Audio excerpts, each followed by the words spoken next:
ಅಂದ್ರೆ ಮಾದಕ ವಸ್ತುಗಳ ಬಿಡುವುದರಿಂದ ಆಗ್ತಕ್ಕಂಥ ಮಹತ್ವವನ್ನ ತಿಳಿಸ್ತಕ್ಕಂಥ ಜವಾಬ್ದಾರಿ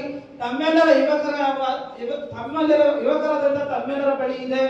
ಆದ್ರಿಂದ ಈ ದಿನ ಏನು ನಾವು ಪ್ರತಿಜ್ಞಾವಿಧಿ ತಗೊಳ್ತಾ ಇದ್ದೀವಿ, ನಮ್ಮ ಮುಂದಿನ ಪೀಳಿಗೆಗೆ ಅಂದ್ರೆ ನಿಮ್ಮ ಮುಂದಿನ ಪೀಳಿಗೆಗೆ ಮುಂದೆ ಹುಟ್ಟತಕ್ಕಂಥ ಮಕ್ಕಳು ಆರೋಗ್ಯಕರವಾಗಿರ್ಬೇಕು, ಆರೋಗ್ಯಕರದಿಂದ ನಮ್ಮ ದೇಶ ಸದೃಢವಾಗಿರ್ಬೇಕು ಅನ್ನೋ ಒಂದು ಹಿತದೃಷ್ಟಿಯಿಂದ ಯಾರಿಗೋಸ್ಕರ ಮಾಡೋದು ಬೇಡ, ನಮ್ಮ ಜೀವನದಲ್ಲಿ ಒಳ್ಳೆಯದಾಗಲಿಕ್ಕೋಸ್ಕರ ಮುಂದಿನ ಪೀಳಿಗೆ ಅನುಕೂಲವಾಗಿರ್ಬೇಕು ಅನ್ನೋದಕ್ಕೋಸ್ಕರ ಹಾಗೂ ದೇಶ ಸದೃಢವಾಗಿರ್ಬೇಕು ಅನ್ನೋದಕ್ಕೋಸ್ಕರ ಈ ಒಂದು ಪ್ರತಿಜ್ಞಾವಿಧಿಯನ್ನು ತೆಗೆದುಕೊಳ್ಳೋಣ. ಬಲಗೈನ ಮುಂದಕ್ಕೆ ದೇಶದ ಅಭಿವೃದ್ಧಿಗೆ ಪ್ರಮುಖ ಕೊಡುಗೆ ನೀಡುತ್ತದೆ.